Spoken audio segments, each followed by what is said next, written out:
हरे कृष्ण। ओम अज्ञानतिमिरन्धस्य ज्ञानाञ्जनशलाकया चक्षुरुन्मिलितं येन तस्मै श्रीगुरुवे नमः।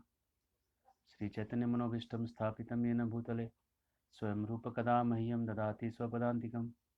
वन्देऽहं श्रीगुरो श्रीयुतापदकमलं श्रीगुरून् वैष्णवांश्च श्रीरूपं सागरजातं सहगना रघुनाथान्वितं तं सजीवं सावद्वैतं सावधूतं परिजनसहितं कृष्णचैतन्यदेवं श्रीराधाकृष्णपादान् सहगणललिता श्रीविशाखान्वितांश्च नमो विष्णुपादाय कृष्णपृष्ठाय भूतले श्रीमते भक्तिवेदान्तस्वामिनिति नामिने नमस्ते सारस्वते देवे गौरवाणी प्रचारिणे निर्विशेषशून्यवादी पाश्चात्यदेशतारिणे श्रीकृष्ण चैतन्य प्रभु नित्यानंद श्री अद्वैत गदाधर शिवासादि गौर भक्तवृंद।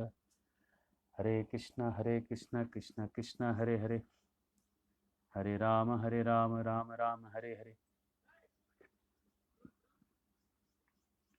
सभी श्रोताओं का फिर से हम स्वागत करते हैं। इलेक्ट्रॉनिक मीडिया के द्वारा जो भक्त लोग देश विदेश में बैठ के इसको कथा को सुन रहे हैं, गीता के ऊपर हम चर्चा कर आगे लेके जाएंगे और तीसरे दिन में आज हम तीसरे अध्याय पर चर्चा करेंगे। मुकम करोति वाचालम पंगुम लंघायते गिरिम यत्कृपात तमामुदे श्री गुरो दीनतारिणे परमानंद माधवम श्री चैतन्येश्वरम। तीसरे अध्याय के पहले कल का जो है, कल का जहाँ अंत हुआ वहाँ से आज ये चालू होगा। कल जो हमने अंत किया, भगवत गीता में भगवान पहले अध्याय में अर्जुन कंफ्यूज है, दूसरे अध्याय के शुरुआत में अर्जुन जो है इनडिसीजन में, क्या करे कि क्या ना करे, ये इनडिसीजन में अर्जुन फंसा हुआ है। और इस इनडिसीजन में आने के बाद शरण ले रहा है और कृष्ण भगवान पहले उसको आत्मा का ज्ञान दे रहे हैं। फिर अर्जुन सवाल पूछ रहा है कि जिसको आत्मा का ज्ञान हो गया है वो कैसा व्यवहार करेगा। तो भगवान उसके कैरेक्टर्स को दिखा रहे हैं कि आत्मा का व्यवहार करने वाला व्यक्ति कैसा शांत होगा, इच्छाओं से शून्य होगा। फिर बताते हैं भगवान कि कैसे व्यक्ति धीरे धीरे गिरता है, तो कैसे काम और काम से क्रोध जन्म होता है, क्रोध से कैसे सम्मोहन से स्मृति हटती है और बुद्धि का नाश होता है। ये सिखाते हुए दूसरा अध्याय जो है ये कह रहे हैं कि इस बुद्धि योग में बुद्धि को अगर तुम कृष्ण के तरफ लेके चलो, सेवा में लेके चलो, इसको अगर बुद्धि से तुम अगर अपने आत्मा को खोजते हुए जाओ तो तुम जरूर ही एक मन से बिना कंफ्यूजन के आगे बढ़ सकोगे। बुद्धि का उपयोग करो। इसलिए दूसरा अध्याय जो है बुद्धि के द्वारा आत्मा को ज्ञान की तरफ, सांख्य योग की तरफ लेके जा रहा है। तीसरे अध्याय की शुरुआत में कृष्ण कहते हैं, अर्जुन पूछता है, सवाल करता है कि जब बुद्धि को हम लगाएंगे और आत्मा को जब हम बुद्धि लगा के आगे बढ़ाएंगे तो क्या हो जाएगा जानते हैं? वैराग्य आ जाएगा। वैराग्य की आप बात करने लगे, अगर हम वैराग्य कर लें तो फिर आप लड़ाई क्यों करा रहे हैं? वैराग्य का मतलब है हम छोड़ के चले जाएं, संसार छोड़ दें, लड़ाई करने की कोई जरूरत नहीं है। तो कृष्ण अब उसको सिखाएंगे कि लड़ाई करना और वैराग्य एक ही है। हरे कृष्ण। लड़ाई करना और वैराग्य ये कैसे हुआ, सो देखिए। यहाँ पे ज्यादातर गीता को समझने वाले अगर गलती कहीं करते हैं तो यही गलती करते हैं। गीता को पढ़ते पढ़ते उनको लगता है गीता तो संसार से वैराग्य कर देता है। अगर गीता संसार से वैराग्य कर दे तो तीसरा अध्याय की कर्म योग नाम देने की जरूरत नहीं। कर्म योग सिखा रहे हैं भगवान। कहते हैं देखो अर्जुन, तुम फिर से कंफ्यूज हो गए। तुम दूसरे अध्याय में भी कंफ्यूज थे, तीसरे अध्याय में भी तुम कंफ्यूज ही हो रहे हो। तुम भ्रमित हो रहे हो अर्जुन। कैसे भ्रमित हो रहे हो? सो देखो, तुम समझ रहे हो कि आत्मा का ज्ञान तुमको वैराग्य करा देगा, है ना, और तुमको लग रहा है कि बुद्धि योग और सांख्य योग अलग अलग है। भगवान कहते हैं अलग अलग नहीं है। जब उदाहरण समझिए, अगर आपके हाथ में एक पत्थर है और अगर मैं पत्थर को बोलूंगा आप फेंक दो, मैं आपको हीरा दे दूंगा, तो आप पत्थर फेंक के आप मेरे से हीरा ले लीजिएगा। दूसरा उपाय है, पत्थर को फेंकने का सोचिए मत, खाली हीरा को पकड़िए। मेरे हाथ के हीरे को पकड़ लीजिए, आपके हाथ का पत्थर अपने आप गिर जाएगा। पत्थर फेंकने का तरीका है हीरा को पकड़ना। वैसे ही बुद्धि योग जो है वो कृष्ण को पकड़ना, आत्मा का जो स्वभाव है भगवान की सेवा में लगना, वो बुद्धि योग है। तो जब आप स्वभाव में लग जाते हो तो अपने आप ही भौतिक चीजें छूट जाती है। भौतिक चीजों को जो छोड़ना है वो सांख्य योग जो है, भौतिक चीजों को एनालाइज करके उसको छोड़ना और उनको छोड़ने के बाद कृष्ण की तरफ लगना, एक ही बात है। इसको छोड़ना और इस पे लगना, छोड़ोगे तो ही लगोगे, लेकिन अगर कोई डायरेक्ट लग जा रहा है तो छूट तो जा ही रहा है। अगर सीधा हीरा पकड़ लोगे तो पत्थर छूट ही गया। सांख्य योग कह रहा है पत्थर छोड़ दो, बुद्धि योग कह रहा है कृष्णा को पकड़ लो। हीरा पकड़ लो, पत्थर छोड़ दो। फिर से समझिए इस उदाहरण को। अगर आपके हाथ में पत्थर है और आप चाहते हैं हीरा को पकड़ना, तो आप हीरे को पकड़ने के लिए पत्थर को फेंक के हीरा पकड़ते हैं। दूसरा है कि केवल आप हीरा पकड़िए, हीरा पकड़ते ही पत्थर अपने आप छूट जाएगा। तो भक्ति योग जो है, भगवान की सेवा में व्यक्ति को जब लगा देता है, अपने आप ही त्याग उत्पन्न हो जाता है। और अर्जुन के लिए जो सेवा है, क्षत्रिय के लिए जो सेवा है, वो दुष्टों का नाश करना है। राजा की सेवा भगवान के लिए है दुष्टों का नाश करना। अगर अर्जुन दुष्टों का नाश करता है तो उसके लिए बुद्धि योग और सांख्य योग, बुद्धि योग और सांख्य योग एक साथ हो जाता है। हीरा पकड़ना और दुनिया को छोड़ना, पत्थर को छोड़ना एक साथ हो जाता है। कृष्ण यही सिखा रहे तीसरे अध्याय में कि हीरा पकड़ने की तरफ अगर फोकस करोगे तो पत्थर अपने आप छूटेगा। तो फिर कहते हैं, और कृष्ण भगवान बोलना चालू करते हैं, कहते हैं देखो ऐसा है कि अगर कोई कर्म को करना छोड़ दे, कर्म को छोड़ दे और आके ध्यान करके बैठे, ओम ओम ओम शांति शांति शांति। अगर कोई कृष्ण को, अगर कोई ध्यान करे और ध्यान करके दुनिया के काम को छोड़ दे तो क्या होगा उसके साथ, जानते हैं? कृष्ण भगवान कह रहे हैं चूंकि वो दुनिया के काम को छोड़ना चाहता नहीं था, जबरदस्ती ध्यान करके आराम करके वो सोच रहा है कि मैं दुनिया को छोड़ दूंगा, उसका मन जो है दुनिया में ही फंसा रहेगा। मन उसका दुनिया में जब फंसा रहेगा तो भगवान कहते हैं ये है ढोंगी बाबा। ढोंगी बाबा कौन है? बाहर से दुनिया को छोड़ने का दिखावा करे और अंदर से उसका ध्यान दुनिया में लगा रहे। तो अर्जुन जो है वो कह रहा है कि मैं जंगल में जाके बाबा बन जाऊंगा। कृष्ण कहते हैं तू ढोंगी बाबा बनेगा। मान लो कि कृष्ण एक सवाल करते हैं अर्जुन को कि अर्जुन अगर समझ लो तू जंगल चला गया, तेरे सामने किसी ने लड़की के ऊपर हाथ उठाया, तो तू क्या करेगा? तो अर्जुन क्या करता? उसके स्वभाव में क्षत्रिय धर्म था, शांत बैठ नहीं सकता, जाके मारता था, बोला मारूंगा। तो मतलब अगर तू जाके नाटक करेगा कि मैं नहीं मारूंगा, मैं नहीं मारूंगा, और अंदर से ले रहा बहुत मारूंगा बहुत मारूंगा, तो इसको कहते हैं ढोंगी बनना। ऊपर से दिखावा कुछ है, अंदर से तत्व कुछ है। तो कृष्ण कह रहे हैं कि अरे ऐसा तू दिखावा मत कर, तू जो धर्म में पला है, तेरे अंदर जो खून है, उस खून को ही तू कृष्ण की तरफ चैनलाइज कर, भगवान की तरफ तू निर्देशित कर। भक्ति करने का मतलब दुनिया छोड़ना नहीं है, याद रखिए। भक्ति करने का मतलब है अपने इंद्रियों से, मन से और विषयों को, चीजों को लेके कृष्ण की तरफ जोड़ना है। अगर कोई परिवार में है तो बच्चों को अच्छा संस्कार देना, उनको भगवान का नाम जप सिखाना, उनको नशे से दूर रखना,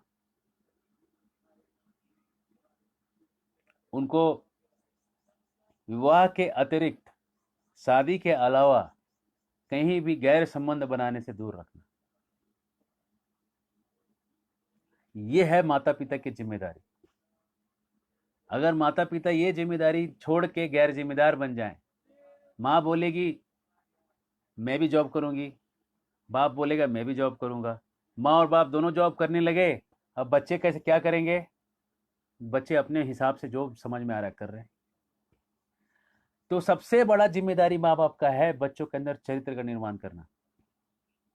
जब बच्चे को माँ का प्यार नहीं मिलता है, ऐसे ही बच्चे आगे जाके स्त्रियों का शोषण करते हैं।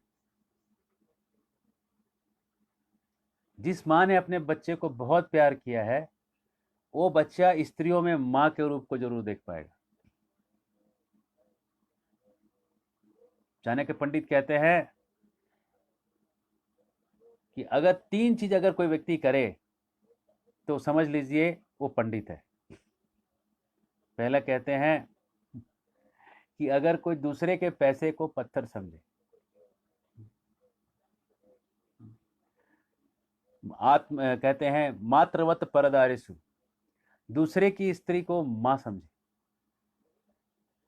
पर द्रव्य सुलोष्ट्रवत, दूसरे का पैसा जो है पत्थर समझे, आत्मवत सर्वभूतेषु, और सबको अपना भाई बहन समझे।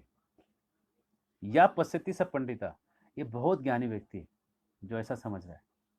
जिसको ये ज्ञान नहीं है वो ज्ञान में नहीं है। तो भगवान कहते हैं अर्जुन, तू जंगल में चला जाएगा लेकिन मन में तेरे खुड़कुड़ खुड़कुड़ खुड़कुड़ खुड़कुड़ खुड़कुड़ खुड़कुड़ होता रहेगा, क्या फायदा है अर्जुन?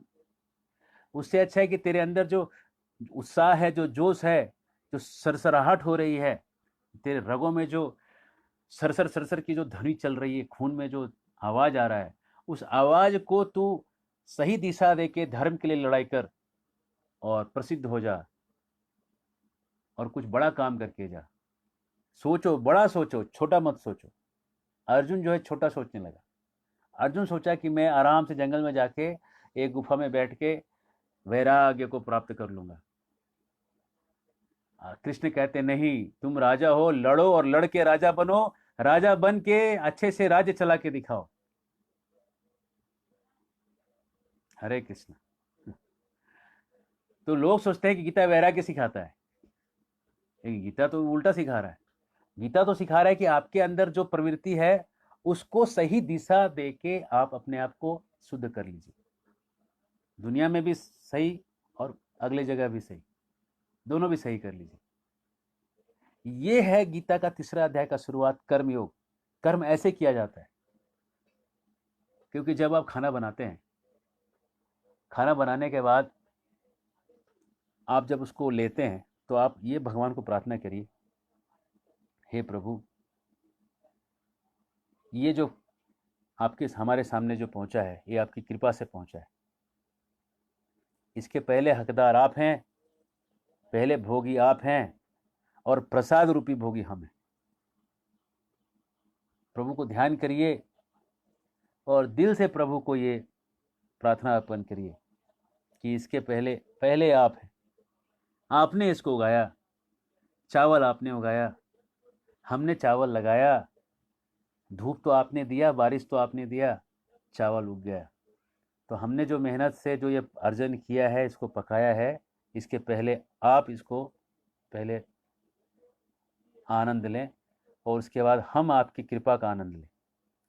इस भाव को लेके जब आप उसको मानसिक रूप से जब आप भगवान को ये दिखाते हो, आप यकीन नहीं करिएगा, उसके अंदर ऐसी सूक्ष्म शक्ति का संचार हो जाएगा कि वो अब वो कर्म जो आपने किया है उसको योग कर देगा। योग का मतलब है जोड़ना। योग का मतलब होता है जोड़ना। कोई चीज को योग करना मतलब जोड़ना होता है। तो किससे जोड़ना? कृष्ण से जोड़ना। कर्म को जब आप कृष्ण से जोड़ देते हैं, कर्म योग बन जाता है। देखिए गहराई वाली बात है। आपके कर्म को कृष्ण से जोड़ दीजिए, कर्म योग बन जाएगा। क्या कर्म किया आपने? चावल उगाया, दाल उगाया, तेल निकाला, उसको पकाया, पकाने के सारे कर्म को आपने मन से क्या किया? कृष्ण को योग कर दिया कि ये आप प्रभु आपका है। भगवान राम को आपने योग लगा दिया, प्रभु आपने कृपा करके हमें दे दिया। विष्णु भगवान को आपने ध्यान लगा के कर दिया, प्रभु आपकी कृपा से प्राप्त हुआ है। और दिल से आपने उनको ये प्रार्थना करके बोला, हम आपके आभारी रहेंगे। आभार प्रकट कर रहे हैं दिल से, प्रभु को ये भोग दिखा रहे हैं और उसके बदले में जो प्राप्त हो रहा है प्रभु की कृपा समझ रहे हैं उसको, और कृपा समझ के उसको ग्रहण कर रहे हैं। यही कर्म अब दिव्य हो गया। कर्म अब कर्म नहीं रहा, कर्म में योग लग गया, कर्म में योग लग गया, योग से कृष्ण से जुड़ गया और उसको कर्म को ऊपर खींच लिया उसने। इतना बढ़िया तत्व है। देखिए, अर्जुन के लिए लड़ाई करना और लड़ाई को धर्म से करना, लड़ाई के धर्म का, लड़ाई के कर्म का योग हो गया। कर्म जो है कर्म योग हो गया। दुर्योधन का लड़ाई कर्मयोग नहीं हुआ, क्योंकि वो लड़ाई कर रहा है अपने लिए, अपने इंद्रियों के लिए, अपने मजे के लिए, अपने भोग विलास के लिए लड़ रहा है, धर्म के लिए नहीं लड़ रहा है। उसको तो द्रौपदी का वस्त्र हरण करना है, उसको तो पांडवों के मेहनत किए हुए खांडव प्रस्थ के जमीन को हड़पना है। इसके लिए दुर्योधन को लड़ाई करना है, लोगों के हित के लिए नहीं, अपने मजे के लिए। तो कर्म जो है कर्म योग नहीं हुआ। अर्जुन का जो कर्म है कि वो जो लड़ाई कर रहा है, इसमें स्त्रियों का रक्षण है, बच्चों का रक्षण है, और ये सब धर्म के अनुसार कर रहा है। ये कर्म जो है योग बन के कर्म योग बन जा रहा है। कर्म योग, देखिए, कर्म से कर्म योग करना बड़ा आसान है, बहुत आसान है। कर्म से कर्म योग कैसे बन जाता है, बड़ा सूक्ष्म तरीका है। और जब कर्म योग हो जाता है तो पाप और पुण्य से ऊपर उठ जाता है। अगर कोई पाप करे, इसे आपने चावल बनाया, उसमें भी कुछ कीड़े मरे हैं, उसमें भी कुछ जीवाणु बैक्टीरिया तो मरे ही हैं। कोई शाकाहारी भी है, कम पाप करेगा, लेकिन कुछ छोटे छोटे कीड़े तो मर के कुछ पाप तो जरूर करेंगे, है ना। कुछ ना कुछ तो पाप करेंगे ही। तो कहते हैं वो पाप तो भी लगेगा ना। तो जब आप कर्म को योग कर देते हैं तो पाप खत्म हो जाता है, पाप कृष्ण खींच लेते हैं ऊपर। एवं प्रवर्तितम चक्रम नानुवर्ती यतीय आघायु इंद्रियारामो मोघम पार्थ सजीवती। अगर कोई इस चक्र को पालन ना करे, इस कर्म को योग लगा के प्रसाद रूप प्राप्त करने का अगर जो चक्र है वो पालन ना करे, तो उसका जीवन जो है वो बड़ा दुखमय हो जाएगा। उसके जीवन में उल्लास खत्म हो जाएगा, हैप्पीनेस खत्म हो जाएगा। देखिए, आपके जीवन में जो शक्ति है ना, आपके मन से है। मन में उल्लास है तो जीवन में करने की शक्ति। आदमी के अंदर कमी होती है उल्लास की, शक्ति तो हमेशा रहती है आदमी के शरीर में। मैंने देखा है, जब हम हॉस्पिटल में मेडिकल प्रैक्टिस करते थे, तो जब कोई पेशेंट बेगोन स्प्रे पी के आ जाता था, जहर पी के आता था, तो जहर पी के जब आ जाता था तो जहर के पीने के बाद वो 8 आदमी को पकड़ना पड़ता था उसको। जो श्रोताओं में जो कोई डॉक्टर होंगे इस बात को जरूर समझ रहे होंगे। जब कोई जहर पी के आता है ना, बेगोन स्प्रे टाइप का जो जहर कुछ पी लेता है, 8 आदमी को पकड़ना पड़ता है एक आदमी को। इतनी ताकत उसकी, वैसे ऐसा हो जाता, अनकंट्रोल हो जाता है पूरा उसका। आयुर्वेद के हिसाब से एक हस्तनी नाड़ी होती है, हस्तनी नाड़ी में अगर प्राण अटके तो 8 गुना शक्ति बढ़ जाती है, हाथी के जैसे शक्ति हो जाती है आदमी। कम समय के लिए जो है, लेकिन उस शक्ति का प्रकार बहुत बढ़ जाएगा। जैसे देखा ना, कोई पिक्चर विक्चर में होता है कि कोई दुष्ट गुंडे लोग आके किसी के बहन को पीट रहे हैं, और वो उसको उस जो लड़का है उसको भी बहुत मार पड़ा है, लेकिन जब देखता है मेरी बहन को पीटने लगे हैं, तो अचानक से उठता है और कुछ तो करके 2-4 लोगों को पीट के आ जाता है। तो ये जो है ना, ये प्राण आपका कौन सा नाड़ी में फंसा है, इसके ऊपर से आपकी शक्ति होती है। जब आप डिप्रेशन में जाते हैं तो प्राण आपका नीचे वाले नाड़ियों में चला जाता है, एक आदमी का ताकत भी नहीं रह जाता आदमी। तो आपकी ताकत कहाँ से आ रही है, आपके कौन से जगह आपका प्राण है। और आपका प्राण कहाँ रहेगा, जितना उल्लास है आपके अंदर, जितनी खुशी है, उतना अच्छा प्राण रहेगा आपका, उतना एनर्जेटिक रहोगे आप काम करने के लिए। मैं एक सन्यासी को जानता हूं जो ट्रेडमिल पे चल रहे थे। तो ट्रेडमिल पे जो चलते हैं, स्ट्रेस टेस्ट देना पड़ता है वहां पे। उसको 15 मिनट का स्ट्रेस टेस्ट रहता है। अगर कोई इसमें कोई गर्भवती स्त्री 8 मिनट चल ले तो कहते हैं एकदम बहुत हेल्दी है। और वो काफ़ी मतलब ऐसा नहीं, काफ़ी बीमार थे। जब वो ट्रेडमिल पे चलने गए तो डॉक्टरों को लगा कि इतना कमज़ोर है, ये 2 मिनट भी नहीं चल पाएंगे। जो बहुत स्वस्थ व्यक्ति हैं 15 मिनट चल पाते हैं। तो वो चलते गए 15 मिनट, 18, 19, 20 मिनट पार करके 25 मिनट पार हो गया, वो चल ही रहे थे। तो डॉक्टर्स को तुरंत उनको सब मशीन रोक के उनको उतारना पड़ा। तो डॉक्टर्स ने पूछा कि आप ऐसे कैसे चल पाए, इतना कमजोर शरीर है। तो बोले मैं तो कृष्ण के पीछे भाग रहा था।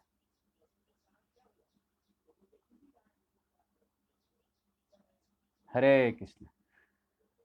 अगर आप कृष्ण के पीछे भागोगे तो शक्ति कहां से आ जाएगी पता नहीं चलेगा।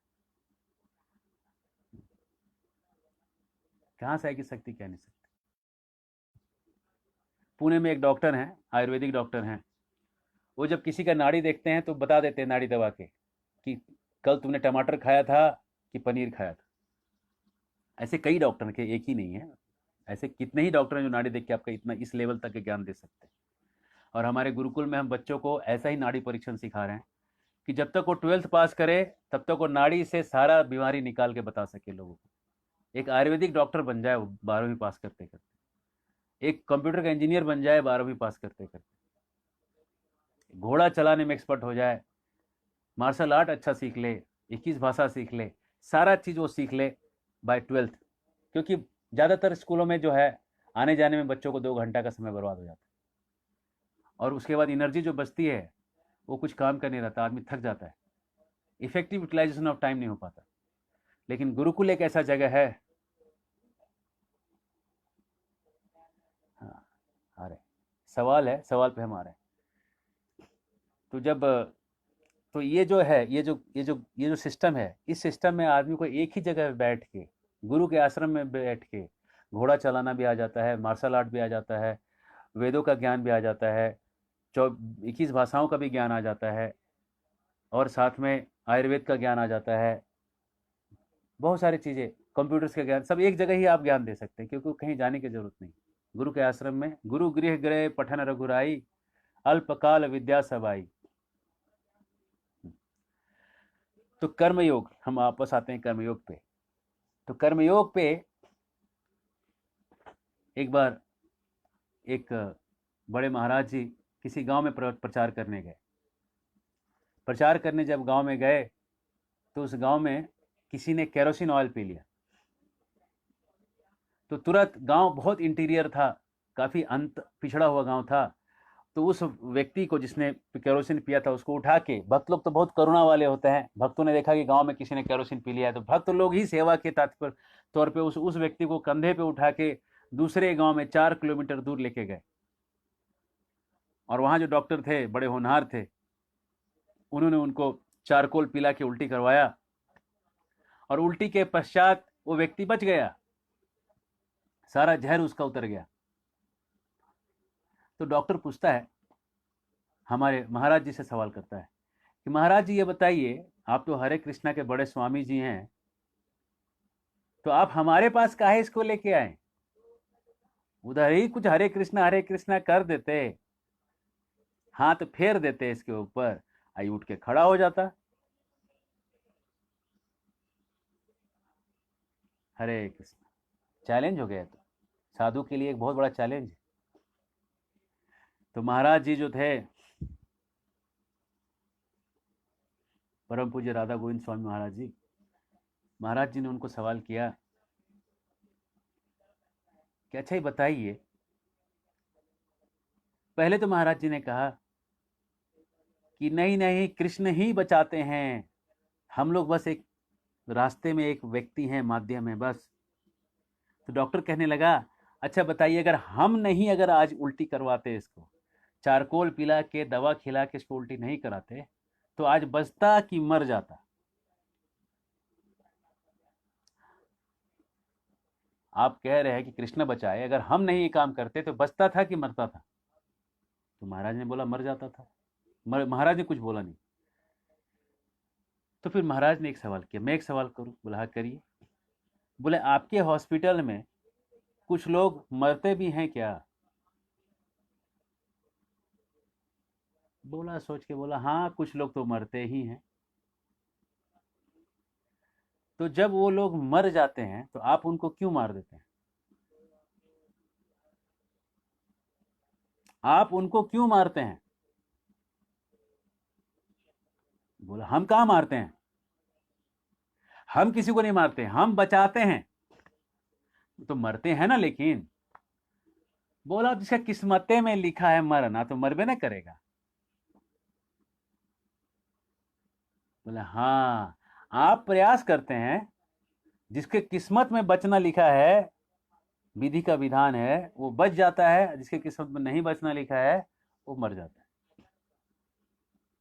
हम और आप प्रयास करते हैं, डॉक्टर एक प्रयास करता है व्यक्ति को बचाने का। अगर डॉक्टर बोलेगा मैं बचा रहा हूं, तो जो मरते हैं उसको डॉक्टर को क्या बोलना होगा? मैं मारता हूं। अगर डॉक्टर ये कह दे पेशेंट के रिलेटिव को कि आपका जो पेशेंट मर गया है उसको मैंने मारा है, फिर क्या होगा? तबाही मच जाएगी, तबाही। जो कर्म कर रहे हैं ना, उस पे योग नहीं, उस पे मुक्का योग हो जाएगा। और मुक्का योग होने के बाद कर्म कुछ बचेगा नहीं आपका। दुकान बंद हो जाएगी, क्लिनिक बंद पड़ जाएगा, है ना? तो जब आप ये क्रेडिट लेते हैं कि मैंने बचाया, तो आपको ये भी क्रेडिट लेना पड़ेगा, मैंने ही मारा। मैं नहीं माखन खायो री मैया मोरी। आपको जब क्रेडिट लेना है तो दोनों साइड का लेना पड़ेगा, एक साइड का क्रेडिट आप नहीं ले सकते हो। अगर आप बचाने का क्रेडिट लेना चाहते हो तो मारने का भी क्रेडिट लेना पड़ेगा। समझ में आ रहा है? तो भगवान कहते हैं कि कर्म को योग करो, कर्म में योग लगाओ। तो अर्जुन सवाल करते हैं कि ऐसा क्या है, अथ केन प्रयुक्तो यम पापम चरति पुरुषः, क्या ऐसा चीज है कि आदमी को ये योग लगाने नहीं देता है? कर्म को कर्म योग बनाने से रोकने वाला कौन सी शक्ति है?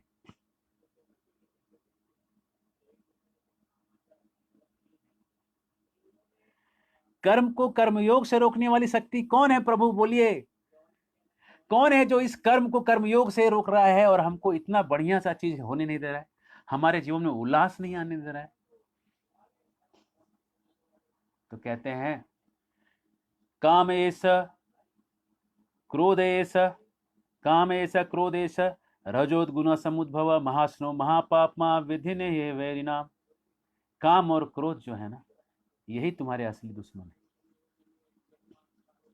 ये तुम्हारे असली दुश्मन है मूर्ख। काम और क्रोध तेरे असली दुश्मन है, तेरा पड़ोसी नहीं।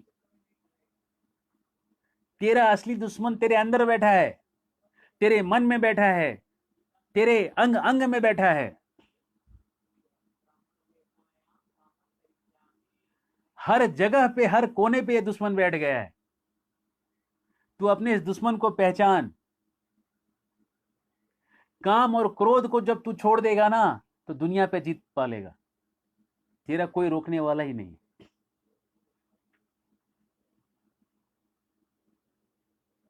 जैसे ही व्यक्ति काम में पड़ जाता है, अच्छा खासा व्यक्ति रावण बन जाता है।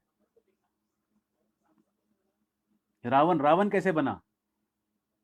रावण अपनी स्त्री के साथ लंका में बैठा था, लेकिन शूर्पणखा ने आके सीता का ऐसा विवरण दिया कि रावण की कमजोरी काम धधक के उठ गई। रावण अपने काम भावना को तृप्त करने के लिए सीता को उठा ले आया। राम आए, इसको एक तीर लगाया, सर काटा और सीता को वापस ले गए। सीता तो मिलने से रही, सीता तो मिली नहीं, सर भी गया। आदमी के हार का कारण काम और क्रोध, और कोई दूसरी शक्ति नहीं। एक भारत में कहावत है, गरजमंद को अकल कम। जब सोने के दुकान में कोई जाता है तो सोने का जो व्यापारी होता है बड़ा चालाक होता है। वो देखता है किसी की आंखें बड़ी हो गई ना, तो समझ जाता है कि इसको ये पसंद आ गया। बस वो सबकी आंखों को रीड करता है, किसकी आंखें बड़ी हो रही, पुतलियां कौन सी बड़ी हो रही, जिसकी आंखों का जो पुपिल्स है वो डायलेट हो रहा है ना, आंखों के बीच में जो काला सा पार्ट होता है ना, वो बड़ा और छोटा होता है। वो जब बड़ा होता है उसकी आंख, उसका ध्यान उसकी आंखों पे होता है। जब आंख बड़ा हो गया ना, देख लेता है इसने ये पहचान लिया, अब वो आराम से समझ जाता है इसको तो गरजू है, इस गरजमंद है, इसकी अकल कम हो गई, अब ये इसको लेगा ही, इसको जो रेट देना है दे दो। बोलेगा आपके लिए मैं कोई फायदा नहीं ले रहा हूँ, ऐसे तो इसको 1 लाख तक था, लेकिन आपको मैं 55 में दे दूंगा, आप तो अपने हैं। अपना कोई नहीं होता, बिजनेसमैन का अपना कोई नहीं होता, बस बिजनेसमैन का एक ही व्यक्ति है जो अपना होता है, वो है जो 500 के नोट पे जो गांधी जी हैं, वो उसके अपने होते हैं। वो नोट ही उसका अपना है, वही उसका पहला संबंधी है।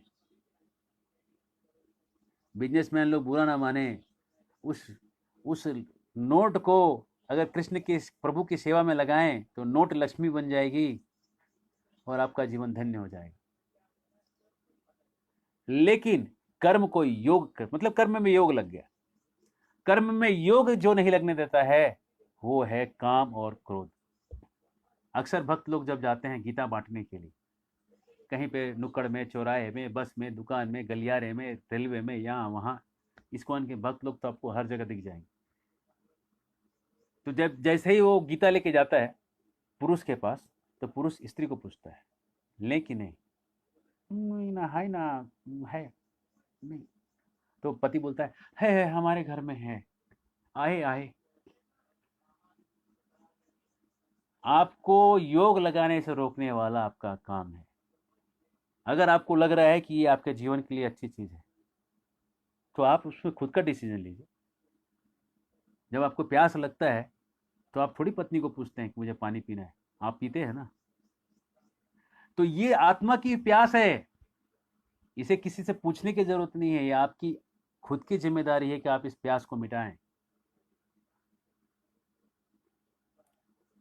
और इस तरह से जब हम जीवन जिएंगे, कर्म को भगवान से जोड़ के रखेंगे, तो कर्म का योग जब हो जाएगा, जीवन बड़ा सुंदर हो जाएगा। और इस सुंदर जीवन को जीते समय जो है ना, व्यक्ति आनंद में हमेशा रहेगा और बड़ा कुछ सोच के बड़ा कुछ कर पाएगा, है ना।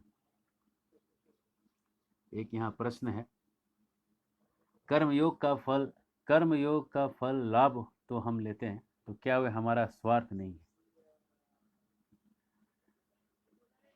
कर्म योग का फल हम ले सकते हैं जब हम भगवान को भोग लगा देते हैं, जब भगवान प्रसन्न हो जाते हैं। एक वास्तव में भगवान ने दुनिया बनाया है हमको आराम से यहाँ जीने के लिए, मेहनत करने के लिए बहुत नहीं बनाया संसार। भगवान ने ऐसे घास बनाए हैं कि आप घास लगा दीजिएगा तो 25 साल तक वो घास उगता रहेगा। अब हमने क्या किया, उस घास को लेबोरेटरी में लेके उसके जीन को तोड़ के मरोड़ के डीएनए को काट के कचूमर बना के उसमें टर्मिनेटिंग कोडोन्स लगा दिए। अब ये टर्मिनेटिंग कोडोन मतलब ये होता है, कहने का मतलब अब वो 6 महीने में वो घास उग के मर जाएगा। फायदा क्या हुआ? तो जो घास के बीज बनाने वाली जो कंपनियां हैं उनका धंधा चलेगा, हर 6 महीने में बीज मिलेगा आपको मार्केट में। हमने क्या किया, पुराने पुराने गौशालाओं से जाके असली घास सब 3-4 प्रकार के घास हम ला के यहाँ लगा चुके हैं, और एक घास का सेल्फ लाइफ तो 35 साल है। एक बार लगा दीजिए, 35 साल तक पाइए। और वैज्ञानिकों ने क्या किया, उसको तोड़ के मोड़ के मेहनत वाला काम कर दिया। तो भगवान कहते हैं कि तुम आनंद में जियो भाई, आराम से जियो, मेहनत वाला काम संसार में ज्यादा रखा नहीं है ना। फल के वृक्ष लगा लो, सब्जियों के वृक्ष लगा लो, केला तो एक केला लगा लीजिए, एक केले से एक जो कांदी आता है, या एक पपीता लगा लीजिए, देखिए गांव का पपीता है, इतना इतने सारे पपीते हैं। ऐसे ही हो रहा है, बिना कोई फर्टिलाइजर का, बिना कुछ, इतना सुंदर सुंदर पपीता और केला ऐसे ही आ रहा है संसार में, बिना मेहनत का। पपीता में कोई मेहनत नहीं है, केले में कोई ज़्यादा मेहनत नहीं। लेकिन अब आप इसको पूरा इंडस्ट्रियलाइज करके पूरा कॉलोनाइज करके, ये करके वो करके इतना मेहनत का काम कर दिया लोगों ने, और उसके जीन्स को खराब करके, बिगाड़ के, तोड़ के, मोड़ के कर दिया। जीने को कठिन तो हमने बनाया, भगवान ने बनाया था कि तुम आराम से जियो, खाने पीने का सामान इसमें जितना आता है, इसमें देवताओं को या भगवान को तुम भोग लगाओ, और देवताओं को उसका जो है अन्न प्रसाद दिखा दो। देवताओं को भी मानो कि भाई उन्होंने बारिश गिराया। अगर आप ये चक्र को मानते रहोगे, आपको कोई जीवन में समस्या नहीं आएगी। और कलयुग में तो आप कोई देवताओं को भी नहीं कर सकते। कलयुग में आप एक ही चीज़ कर सकते हैं, करो तद हरि कीर्तनाथ। कलयुग में आप जब हरे कृष्ण महामंत्र का जाप करेंगे तो सब देवता आपके खुश हो जाएंगे। हरे कृष्ण कृष्ण कृष्ण हरे हरे, हरे राम राम राम हरे हरे। बस इस कीर्तन को करिए, जय जय राम कृष्ण हरि करिए, रघुपति राघव राजा राम करिए। जैसे जिस नाम से भी प्रभु को पुकारिएगा, उस नाम में आपकी आभार और कृतज्ञता को प्रकट करिएगा, उसमें अपनी प्रार्थनाओं को प्रकट करिएगा, प्रभु के स्मरण को प्रकट करिएगा नाम लेके। तो वो जो है सब लोग जब साथ में आके करेंगे, ऐसा एक एनर्जी क्रिएट होगा कि पूरे संसार का भला हो जाएगा, सबका कर्म कर्म योग में परिवर्तित हो जाएगा, है ना। संसार में समस्या है, आज लॉकडाउन चल रहा है ना। कुछ लोग कह रहे हैं कि नॉनवेज खाने से हुआ, कुछ लोग कह रहे हैं ऐसे हुआ, कुछ लोग कह रहे हैं षड्यंत्र हुआ। हमें पता नहीं क्या हुआ। हमें एक चीज़ जरूर पता है कि पूरे संसार में, है ना, लोगों के अंदर भगवान के प्रति जो आभार प्रकट करने के जो तरीके थे वो जरूर कम हुए। जब प्रभु के आभार को प्रकट करने में कमी आई, प्रभु को हमने जब उनका नाम नहीं दिया, प्रभु ने तो पानी दिया, धूप दिया, अनाज दिया, हमने एक बार नाम भी नहीं दिया। जब आपने पेमेंट नहीं किया, सप्लाई कट हो गया, है ना। तो जरूरत है समाज को इस आभार को पहचानने की, और इस आभार को हम पहचानेंगे कैसे? कर्म को कर्मयोग करके। जो हम कुछ पकाते हैं, प्रभु को पहले मन में ध्यान करके भोग दिखाइए, प्रभु का नाम ले लीजिए साथ में। श्रील प्रभुपाद जी इसको पूरा प्रस्तुत करके दिखाते हैं कैसे इसको भोग लगाते हैं। और जब जीवन जी रहे हैं तो कर्म कर्म जो है गीता के अनुसार करिए, कर्म आपका कर्मयोग बन जाएगा। और अगर आप नहीं कर पा रहे हैं, गुरु के शरण में आके प्रश्न करिए कि मेरा कर्म कर्मयोग क्यों नहीं बन रहा है। तो आपको दो चीज़ दिखेगी, काम और क्रोध। ये काम और क्रोध की वजह से आप प्रभु से कट जाते हैं, योग से कट जाते हैं। योग से कटते ही आप एकदम हाइपर हो जाते हैं, मन आपका चंचल हो जाता है। तो ये हमें फिर से सीखना होगा कैसे अपने काम को, क्रोध को कैसे हम कंट्रोल करें। और ये तीसरा अध्याय है। हरे कृष्णा। कोई प्रश्न है कि नहीं?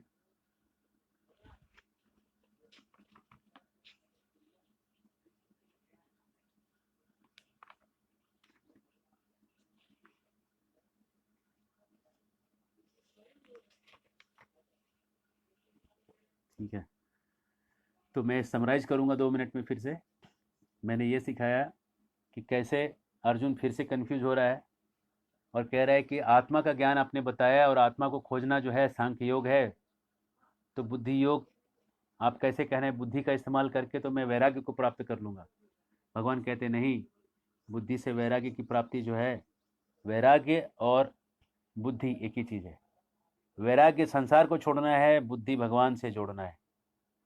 दोनों एक्चुअली एक ही है, इसको योग कहते हैं। अपने कर्म को भगवान से जोड़ देना, उसको कहते हैं कर्म योग। जैसे आपने टमाटर उगाया, टमाटर आपने भगवान को चढ़ा दिया, भोग खिला दिया। आपने आम उगाए, आम आपने समझेंगे कि ये आम जो है ये नश्वर है, मैं आत्मा हूँ, ये संसार में। आप केवल ये सोचेंगे कि संसार में मेरा कोई लेना देना नहीं है, मैं बस संसार को त्याग दूंगा। ये सूखा त्याग जो है, भगवान इसकी संस्तुति नहीं कर रहे हैं, इसको रिकमेंड नहीं कर रहे हैं। भगवान कर रहे हैं कि जब तुम जान रहे हो कि तुम संसार के नहीं हो, आत्मा हो, तो संसार की चीज़ों को प्रभु के साथ जोड़ो, और ये है कर्म योग। इसी को हम लोग बुद्धि योग भी कहते हैं। हरे कृष्णा। बहुत बहुत धन्यवाद। हरे कृष्ण।